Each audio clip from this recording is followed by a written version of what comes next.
Donc Eric continue. Ouais. Donc là, c'est l'approbation du lancement de la procédure de réalisation d'un diagnostic archéologique préventive portant sur une emprise de 400 mètres correspondant au projet des vestiaires sportifs.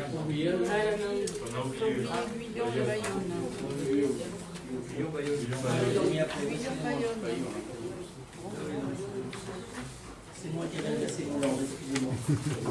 Non mais on suit. Mais c'est bien, M. Barbie. Je suis content. Déclassement de la parcelle DS 383 par la cession à Silana, Dr Guillaume et Bayonne.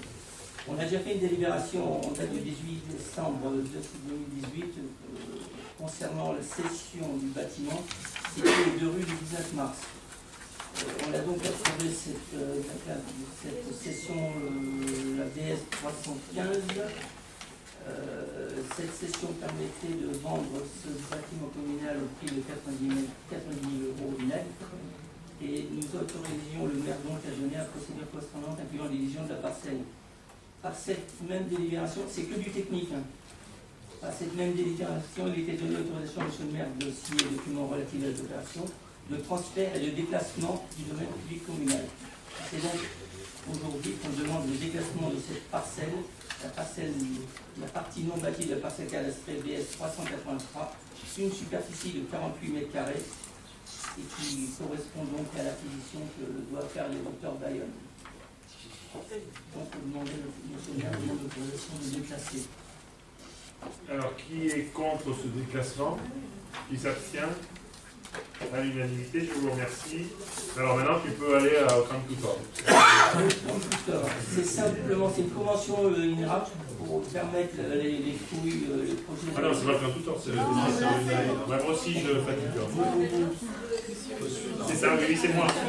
Ah, c'est moi qui dis crâne tout fort, mais on l'a voté déjà.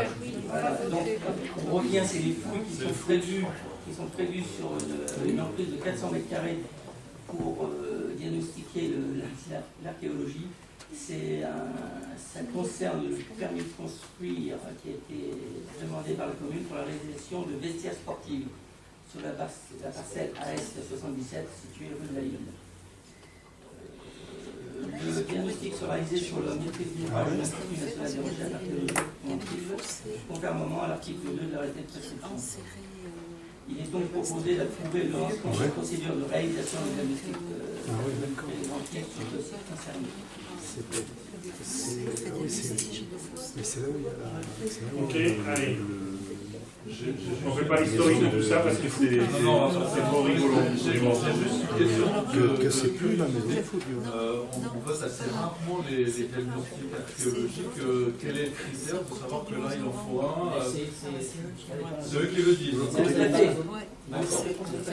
Est-ce qu'il y a deux arrêtés successifs? Oui, j'en ai vu. Mais justement, le critère derrière sous-jacent. On l'a vu sur les petites questions précédentes travaux.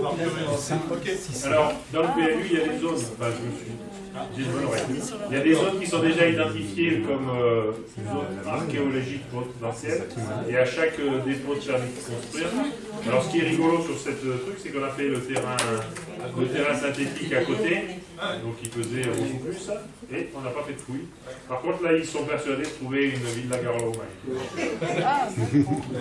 On a essayé de ne pas les avoir pour aller plus vite au niveau des mais justement, vous n'allez rien, voilà, vous ne jetez rien sur le terrain là-bas. Voilà, et s'il y a un chien qui gratte la terre, voilà, vous ne laissez pas un os. Alors, qui est contre?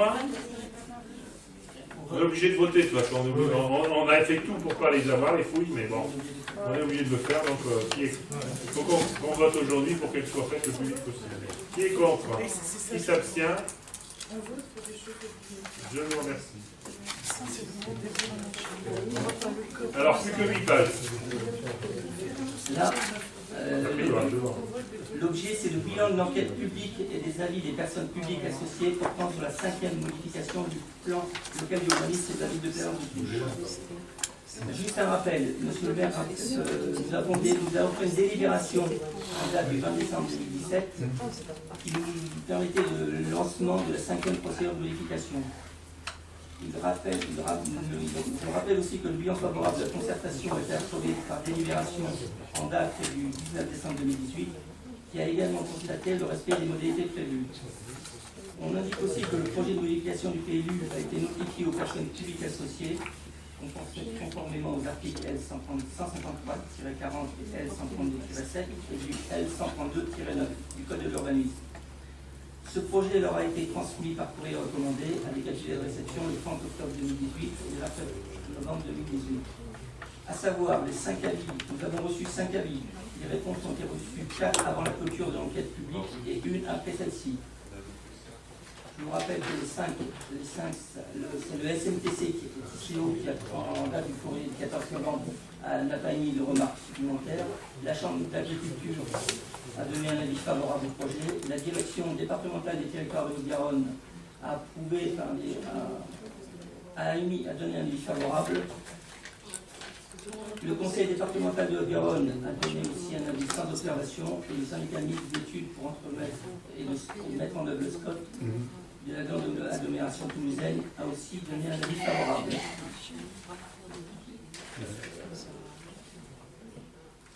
Et je précise que l'enquête publique s'est déroulée du 21 décembre 2018 à 9h et au 24 janvier 2019 à 17h. Le commissaire enquêteur, dans ses conditions initiales, émet un avis favorable, sans réserve et sans recommandation.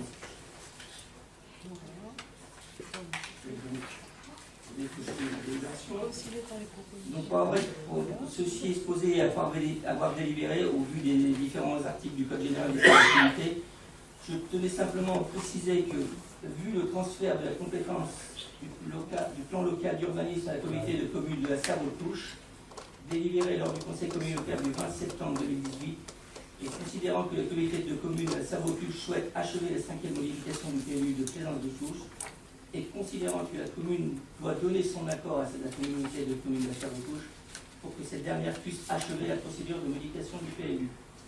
Et donc, considérant que les propositions d'adaptation apportées par la suite de l'enquête publique, l'observation et la demande formulée par le public, notamment la direction départementale des territoires de Haute-Garonne, ainsi que le commissaire enquêteur, je demande à Monsieur le maire, d'approuver le bilan de l'enquête publique, de donner son accord à la communauté de communes de la Save-aux-Touches pour que celle-ci achève la procédure de 5e modification du plan d'urbanisme.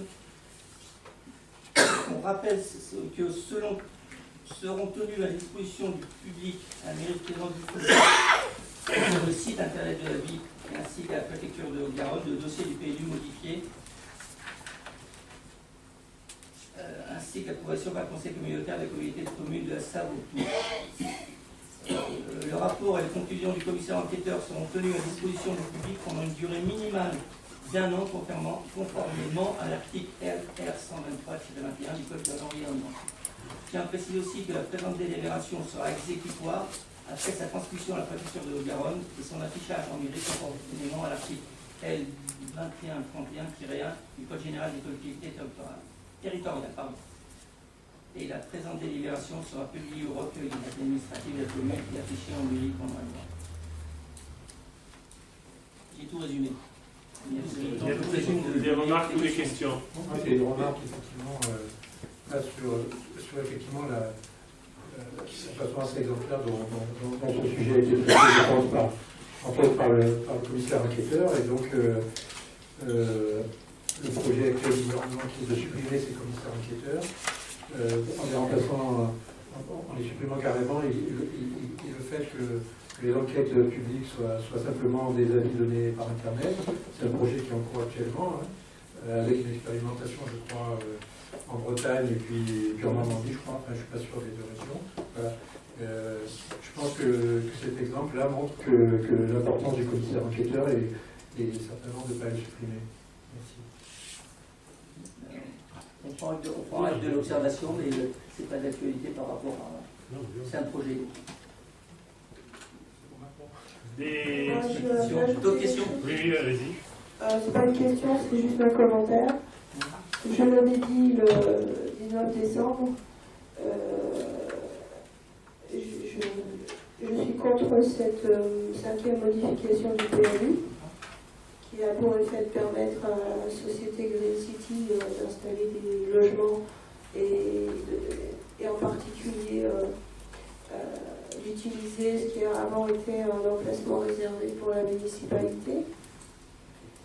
Et également ce qui donne à la société Green City l'autorisation de créer du R+3, c'est bien son nom. Donc voilà. Je regrette d'avoir, comme je l'avais dit le 19 décembre, d'avoir voté précédemment pour, et là, je voterai contre cette modification du PLU. Personnellement, je ne vois pas l'intérêt de venir encore ajouter quelque chose comme 300 appartements, donc 300 familles, donc 300 voitures, etc., dans une zone qui est très encombrée et qui pose déjà problème au niveau de circulation. Si je peux me permettre, c'est pas nous qui allons décider de cette modification, du fait que la compétence a été rétrocédée à la CCST, mais on a fait tout le travail et on se doit maintenant que la commune donne un avis vis-à-vis de cette simple modification à la CCST. Simplement, c'est la question qu'on vous pose aujourd'hui. Alors ensuite, sur le fond, vous dites que c'est cette modification du PLU qui permet à Green City de faire un projet sur ce terrain. C'est pas vrai. C'est-à-dire que le terrain est déjà constructible, que l'emplacement réservé n'interdit rien. Il ne fait que rendre obligatoire à la commune d'être informée qu'il y a cette vente. Et si la commune veut faire préemption, elle est obligée de préempter sur l'ensemble de la parcelle vendue. Donc on aurait été obligé de se substituer à Green City, sachant qu'on n'avait peut-être pas obligatoirement les moyens, ou alors donc ça c'est une première chose. Ensuite, donc l'emplacement réservé était pour mettre un espace un espace culturel. Il se trouve que grâce aux négociations qu'on a menées, et qui ont été menées depuis quelques temps, il y aura effectivement un espace culturel sur cette parcelle, puisque ce sera la médiathèque. Et ensuite, le dernier point, c'est que vous dites, il ne faut pas mettre des logements là. On est à 50 mètres, voire moins, pour certains, du terminus du Linéo 3, qui est un bus avec une cadence à 9 minutes, et ensuite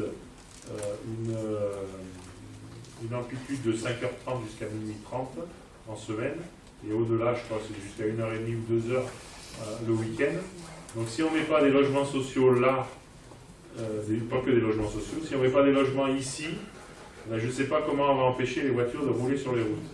C'est-à-dire que là, justement, on a la possibilité de mettre des logements, de préserver grâce à cette modification du PLU un certain nombre on met un certain nombre de contraintes par rapport aux espaces verts et par rapport à l'utilisation, et que sans cette modification du PLU, on pouvait se retrouver avec que des logements sur cette parcelle, et la seule possibilité de retarder une telle opération était la présence de l'IME Saint-Jean. Mais ça ne faisait que retarder cette utilisation.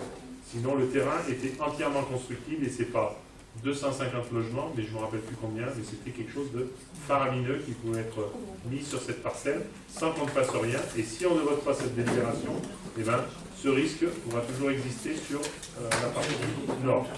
Non, enfin, je pense que je ne partage pas votre analyse, mais bon, lorsque vous dites que l'ensemble du terrain a été constructible, vous oubliez certaines caractéristiques du bail qui lie actuellement l'IME Saint-Jean au propriétaire actuel de l'îlot. Donc vous oubliez certaines choses. Dans le fait que vous ayez, vous, mairie, établi un emplacement réservé d'environ 1,2 hectare, ça permettait de diminuer le nombre de logements, mais ça le supprimait pas. Moi, je parle sur le fait qu'on va construire quand même beaucoup de logements, on va faire du R+3, donc c'était pas utile. Et quand vous parlez du fait qu'il y a le terminus de l'INEO, vous oubliez qu'on ne peut pas décider à la place des occupants et des familles de l'usage ou non de leur véhicule. Il y a quand même le syndicat mixte d'études de la métropole qui gère le SCOT, qui a quand même donné un avis favorable. Donc ils ont été conscients qu'on pouvait se permettre de faire. Et encore, on n'a pas trop urbanisé parce qu'il faut savoir que c'était quand même un terrain de 48 mètres carrés et qu'il y aura que simplement 1800 mètres carrés qui seront impactés par la construction d'immeubles et en particulier aussi de logements sociaux, dont la commune a besoin. Dans le précédent PLU, les logements sociaux, moi je me suis rendue plusieurs fois sur les lieux de l'enquête publique, ils étaient déjà prévus ces logements sociaux. Donc je ne vois pas l'intérêt d'avoir modifié ce PLU. Il y avait déjà des logements.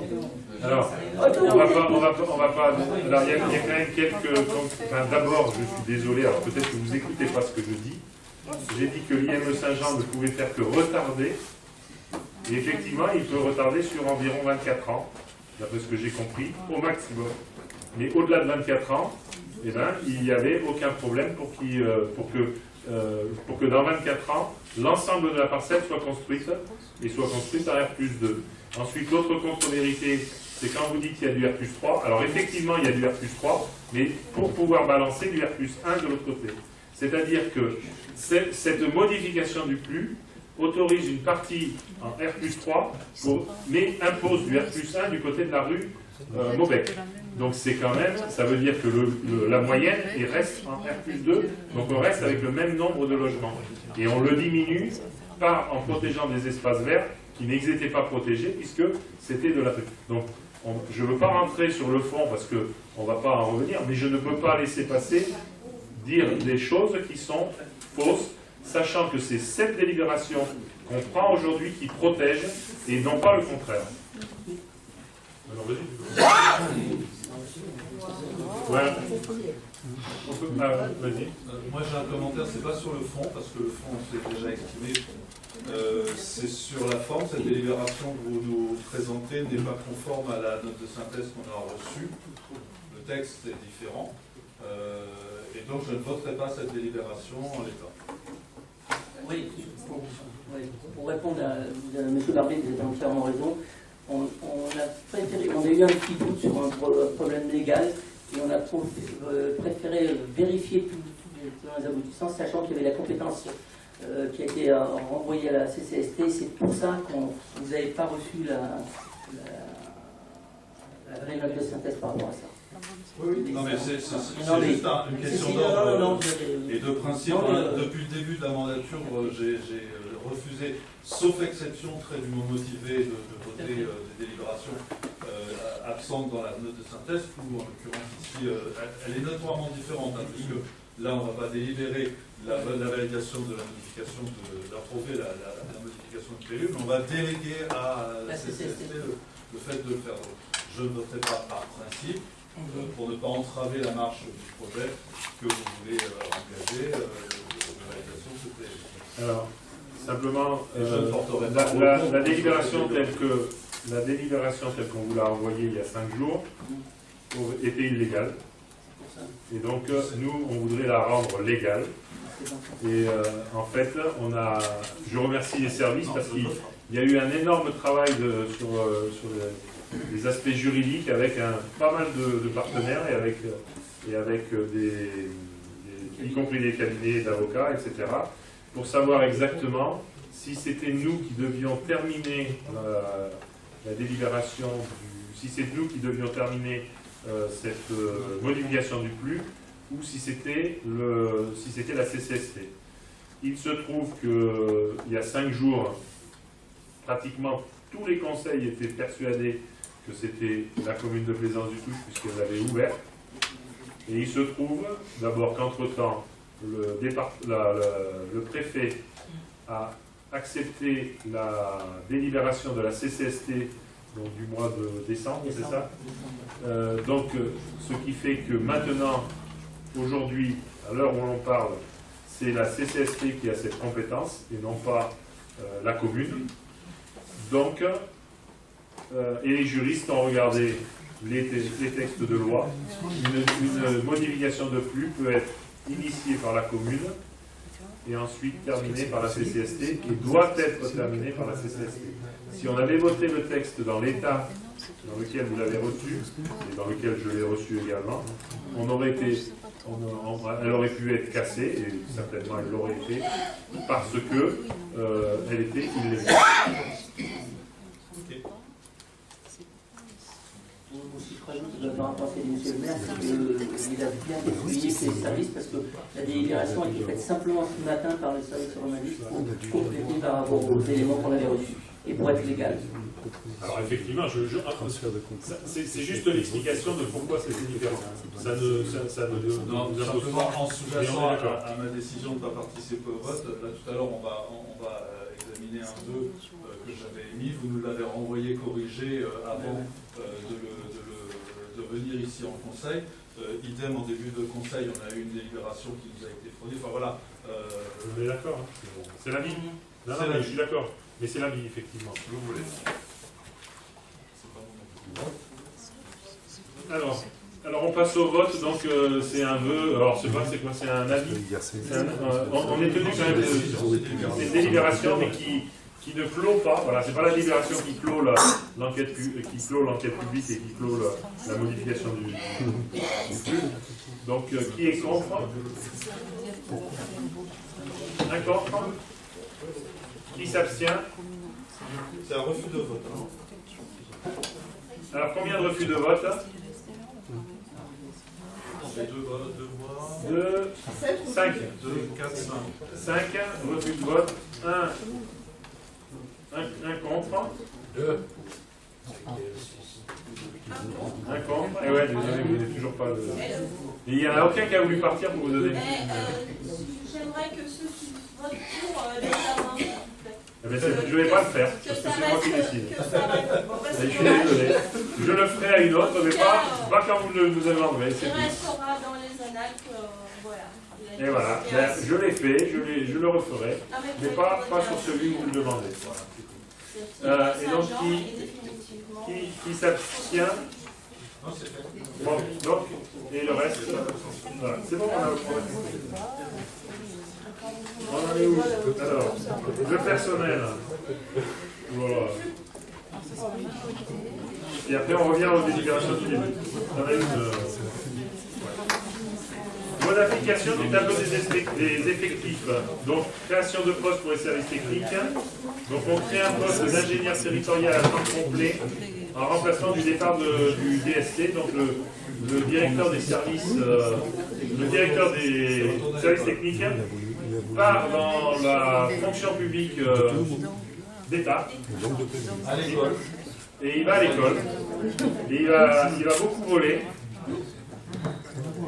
Ouais, il va beaucoup voler. Et donc on a besoin de créer un poste pour le remplacer, sachant qu'on ne sait pas encore si on embauchera un fonctionnaire ou un contractuel. Et ensuite, on crée aussi un poste pour le service d'urbanisme. Donc, il y a un poste de technicien principal de la deuxième classe à temps complet, et qui est donc pour pouvoir donner ce poste à un agent qui a réussi son concours. Voilà. Donc, alors, c'est refus de vote ou oui, non, mais juste, je ne comprends pas. On a donc un DST fonctionnaire. Le directeur des services qui s'en va et on crée un poste. Oui, parce qu'on a un DST fonctionnaire et on ne sait pas. C'est ça. C'est parce qu'il s'en va par voie de détachement. Ah, il reste détaché. D'accord. Son grade reste. D'accord. Merci parce que. Ah, ben, c'est le même situation. Je ne suis pas encore au point pour les grades dans la fonction publique. Ok, donc alors, refus de vote, je ne me rappelle plus si c'est refus de vote ou... C'est ça. Alors, refus de vote, qui refuse de voter?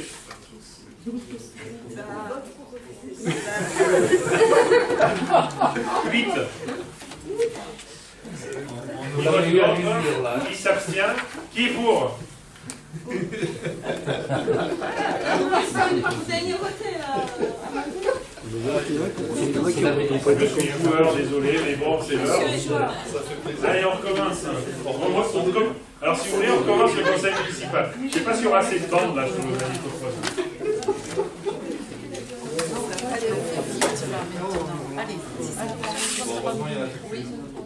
Alors, approbation du compte rendu. Qui a des remarques? Qui vote contre? Qui s'abstient?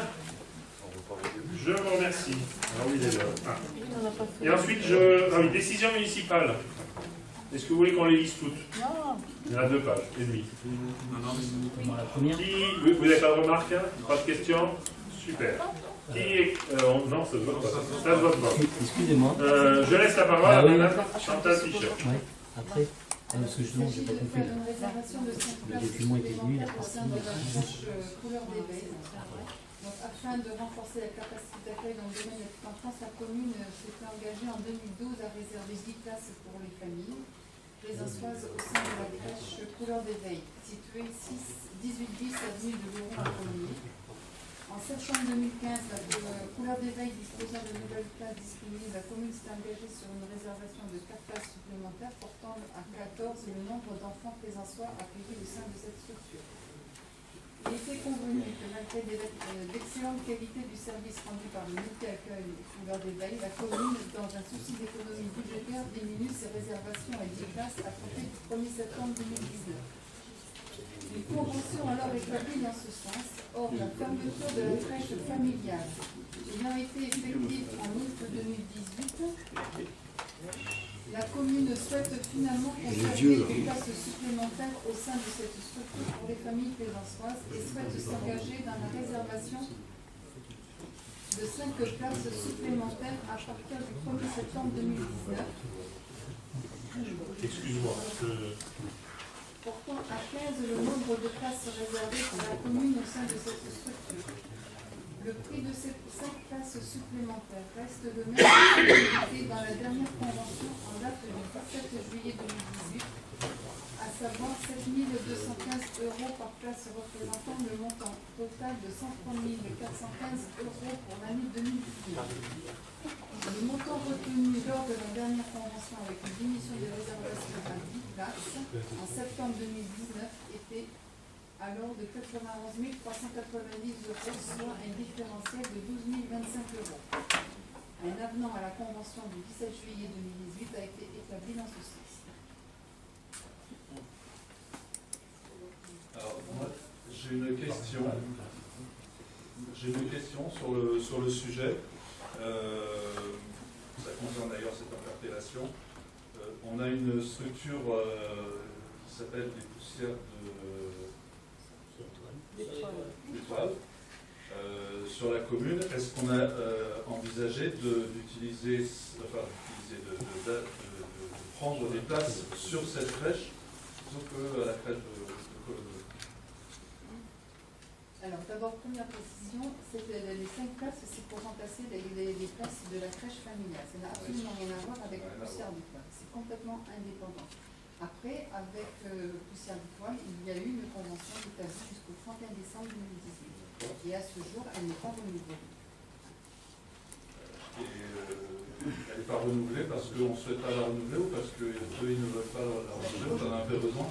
Aujourd'hui, il est très difficile de vous répondre à cette question puisque nous n'avons pas encore vu les responsables de la Poussière d'étoile et c'est prévu dans les 15 jours qui viennent. D'accord. Non, je pose des questions parce qu'on a des besoins de places en crèche sur la commune. Enfin, moi, autour de moi, j'entends dire des gens qui ont du mal à trouver des places. Et voilà, c'est pour ça que je m'interpelle. Je ne connais pas le dossier, c'est des questions très naïves que je pose. On a 90 places quand même sur la commune. Il faut savoir qu'il y a 140 familles qui déposent un dossier pour leur mode de garde et que nous avons aussi 120 assistants maternels sur la commune, avec en moyenne 2,5 agréments. Donc il y a quand même une capacité pour garder. C'est vrai que le choix des plaisançois, comme de tout citoyen français, aujourd'hui c'est plutôt de mettre en collectivité et que les familles ont quelques appréhensions à l'égard des assistantes maternelles, justifiées ou injustifiées, peu importe, mais c'est un constat, et que donc les familles pensent qu'en collectivité, l'enfant sera mieux pris en charge que par un mode de garde individuel. D'où la fermeture à la crèche familiale. C'est exactement ce même contexte-là. Donc, qui est contre l'avenant à la convention avec couleur d'éveil? On vote l'avenant. On vote l'avenant. D'accord. Qui s'abstient? Ouais, je vais m'abstenir parce que j'ai pas pris Je vais m'abstenir parce que j'ai pas pris du tout la notion du dossier, je connais rien, donc je préfère pas me faire piéger. Donc une abstention. Deux abstentions. Gérard Delpech. Ah, le vent. Le plein vent, pardon. Bon, donc comme vous le savez tous, le 27 janvier, le 31 janvier, on a supprimé la commission mixte consultative des marchés de Bilbao. Et en même temps, on a renouvelé la représentation municipale.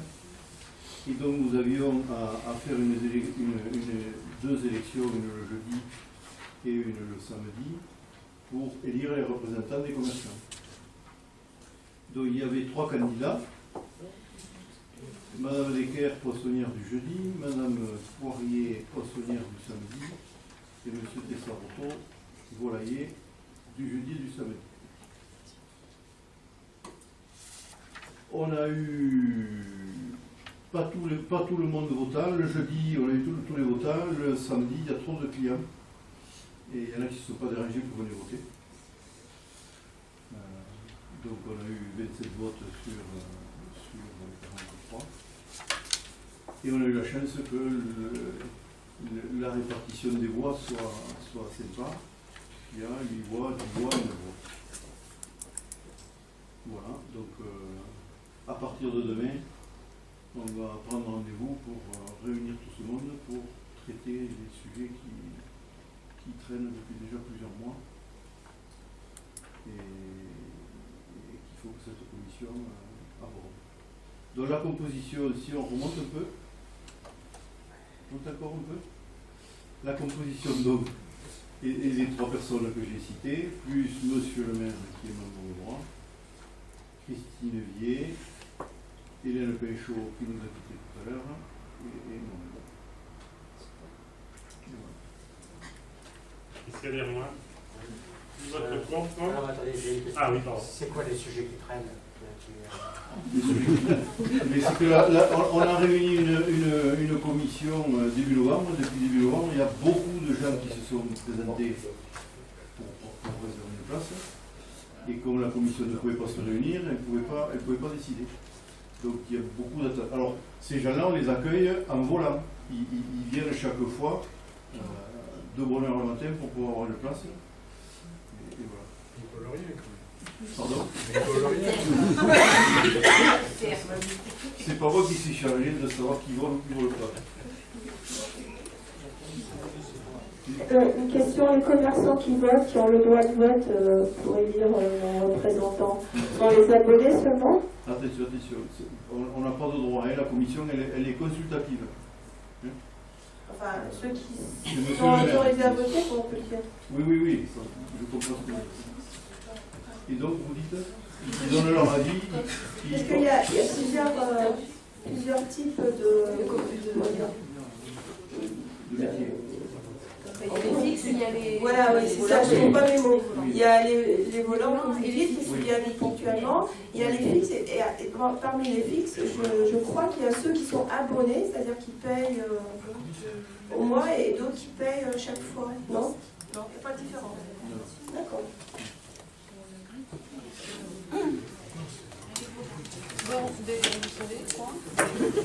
C'est bon?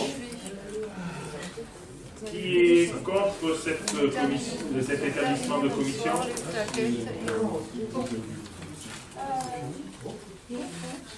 Bah oui. Une?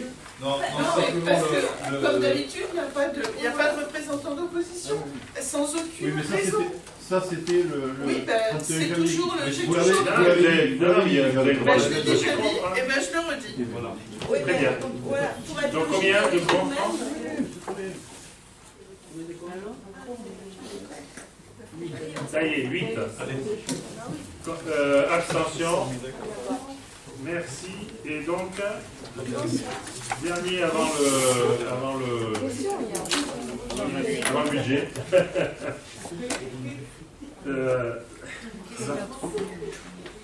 Martin Coma, je vous laisse la parole. Non, mais juste la dernière fois.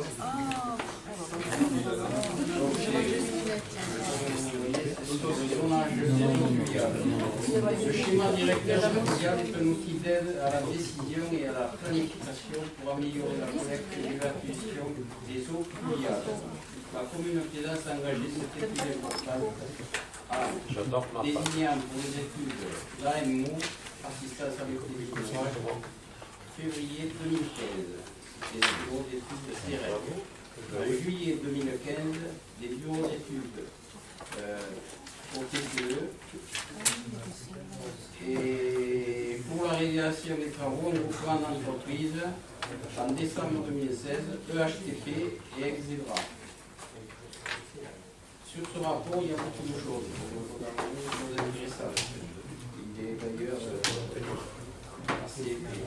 Les renommées topographiques, repérage des canalisations et ouvrages, 125 km, 6400 regards de l'ouvrage d'hiver, fossé 101 km, voire détail page 39, 13 bassins de végétation, voire page 40, diagnostic, recherche des anomalies, prévision de l'urbanisation future et occupation des sols, définition des bassins versants. Il y a 35 macro-bassins, vous avez la carte. À l'annexe page 42. Les divers programmes de travaux avec des éléments techniques, des actions curatives, des programmes d'entretien et des propositions réglementaires et des zonages pluviales. Tout ça est maintenant bien défini. C'est tout ce que l'on retrouve sur le rapport. Tout ce travail a été suivi par plus de 25 réunions, comité technique, comité directeur, commission participative, inondation. Le 26/3 2019, une réunion de la commission infrastructure et les bureaux d'études sont venus pour commencer le rapport. Plus des annexes. Vous avez ici que vous pouvez trouver joint à la convocation. Merci aussi aux techniciens des services techniques, de l'urbanisme, de la CCFT et de l'administration qui ont participé à ces travaux. Le rapport maintenant à la DREAL, Direction régionale de l'environnement et du logement, qui devra rendre son avis pour le 25 avril. Nous lancerons ensuite le dossier d'enquête publique et après la désignation du commissaire enquêteur, celle-ci pourra démarrer pour une durée de 15 jours. Une réunion publique sera organisée 8 jours avant le début de l'enquête. Nous espérons le faire pour la fin juillet. Il faut savoir que cette étude aboutit à une programmation de travaux sur 10 ans pour un montant de 11 millions d'euros, voire l'annexe page 50. Une première tranche des travaux a été réalisée rue du Touche en 2018 et nous sommes actuellement sur les rues d'Ancrave, Kiel et École.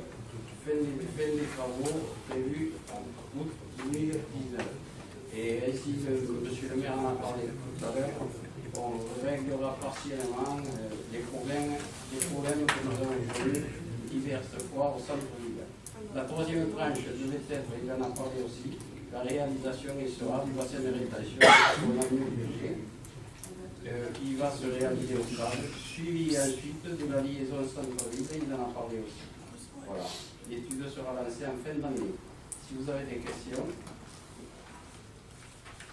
Oui, allez-y. Moi, j'ai pas des questions, j'ai juste deux remarques. La première, c'est que, franchement, le cabinet, là, ils auraient pu choisir une autre illustration pour leur rapport. Je vois pas le rapport avec les autres du Touche. C'est la question que je me suis posée à Franchement, bon, Et la deuxième chose, c'est que je me souviens que monsieur le maire a dit lors d'un dernier conseil municipal, je ne sais pas si c'était précédent ou celui d'avant, monsieur le maire, monsieur Guillaume, il a dit le touche, pas touche. Sauf que, à ma connaissance, les eaux pluviales, elles vont en touche. Donc on va quand même en parler du touche. Mais on en parle sur le dossier, puisque Oui, on est tenu. Je l'ai bien compris, je sais. Mais je fais la remarque. Dire le touche, pas touche, c'est un peu rapide. Moi, personnellement, je l'ai toujours. Oui, c'est très joli, mais je l'ai toujours pas digéré. Si on fait un bassin de rétention, c'est justement pour reverser l'eau dans le touche à 0,3 litres par seconde, comme fait règlement. Et on va être vigilant sur les prochaines constructions. Oui, mais quand on lit le rapport, on voit que le touche, il y a quand même des choses. À 22h41, je ne ferai pas de remarques. Mais il y a d'autres réunions qui sont actuellement prévues pour s'occuper du touche et on en parlera prochainement. Alors, qui est contre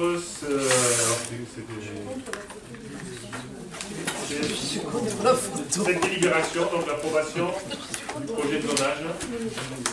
Qui s'abstient? Je vous remercie. Alors maintenant, on peut passer aux questions diverses. Ah oui, alors d'abord, vous avez dans le dossier, vous aviez le compte-rendu du conseil de la CCST du 24 janvier, donc pour avoir les informations de l'intercommunal. Et ensuite, on a eu, donc M. Barbier en a parlé tout à l'heure, il a proposé, donc le groupe Père en Complaisance par sa personne a proposé une motion de soutien à l'association Nous voulons des coquelicots. Et en fait, il l'a dit aussi, on a quelque peu modifié cette motion en voulant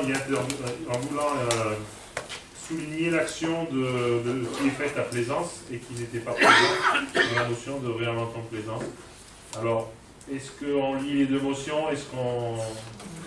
Non, je pense qu'il n'y a pas de nécessité à lire les deux motions, d'autant que les amendements que vous avez apportés à la motion que vous proposez sont absolument pertinents. Effectivement, par modestie, je n'avais pas voulu signaler l'action de ces personnes qui se réunissent devant la mairie tous les premiers vendredis du mois de 18h30 à 19h30, mais c'est très bien de l'avoir fait. Et il y a aussi, je dois le souligner, moi je suis très d'accord avec ce que vous avez proposé, de mentionner aussi l'action de la commune qui est bien antérieure à ce que la loi exigeait, et le fait qu'elle va s'engager sur d'autres voies de sollicitation ou d'influence sur les Plaisançois, donc c'est très bien. Moi, ça me convient, très bien. Alors, est-ce que vous voulez qu'on la lise ou vous l'avez sous les yeux? Donc ça devrait suffire. Donc je passe au vote. Qui est contre? Qui s'abstient? L'unanimité. Juste un commentaire. Oui, bien sûr.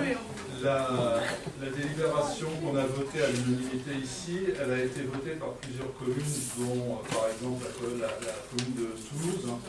Et il faut remarquer, je voulais juste signaler que c'est la première fois depuis très longtemps que la ville de Toulouse votait à l'unanimité un vœu qui lui était présenté, donc ça aurait été un peu dommage qu'on soit pas dans le même... mais c'est très bien, moi je pense qu'on a vraiment besoin de ce genre de soutien aux bénévoles qui agissent pour l'environnement, par exemple. Et puisque j'ai la parole, je termine une dernière phrase pour remercier les agents de la commune qui restent aussi tard à chaque fois au budget, parce que vraiment... ça y est, pas de campagne. Alors, donc je vais suspendre la séance.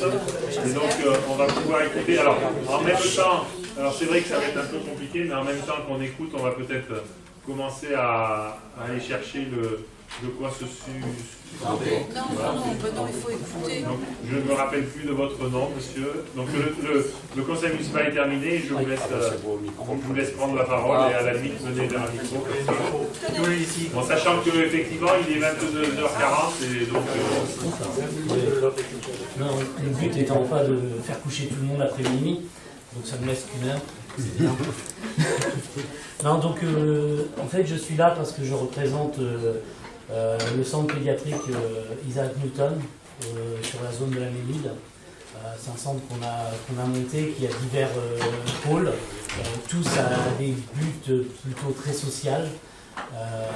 On a plusieurs cabinets de professions libérales qui sont installés sur 2 étages.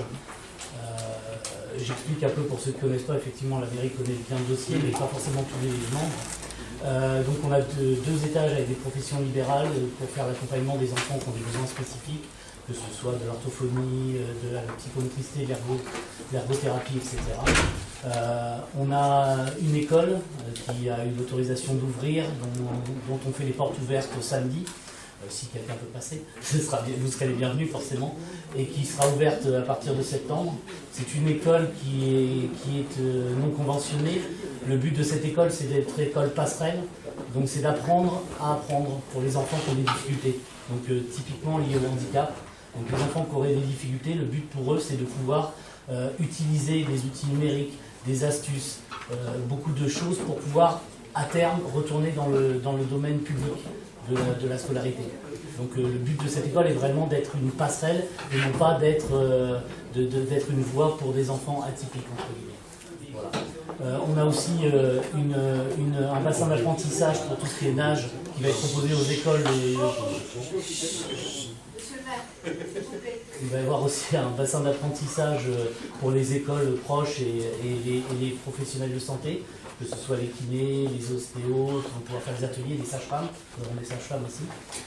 Adossé à cette structure, il va y avoir aussi une ludothèque. Et qu'est-ce que je vous dis? Et effectivement, le sujet principal nous concernant étant la crèche, parce que de toutes les structures que je vous ai parlé avant, aucune ne fait de demande de subvention auprès de la mairie ou quoi que ce soit, alors qu'on apporte du service public. Par contre, pour la crèche, c'est un type d'établissement, comme vous le savez sans doute, qui ne peut pas fonctionner sans le tripartite entre la CAF, les familles et la mairie, enfin la mairie ou un financeur. Au vu de notre projet global, il a été naturel qu'on se rapproche de la mairie. Donc on avait eu un accord avec une réservation de 10 places. Ça fait maintenant 3 ans qu'on est sur le projet avec les différents intervenants, tout simplement parce qu'on a eu beaucoup de soucis. Auprès de la PMI, on a eu de la réticence très forte du médecin de PMI qui est maintenant parti à la retraite depuis, ça va beaucoup mieux. Ça, c'est des anecdotes. Mais mais c'est juste ça, parce qu'elle refusait de traiter le dossier complet. Le problème, c'est que pour avoir un dossier complet, il fallait qu'on ait terminé auprès de la CAF et il nous manquait de pouvoir avoir les subventions sur les 10 autres places. Or, toutes les communes autour refusent de financer pour la simple et bonne raison que nous ne sommes pas sur leur territoire. Voilà.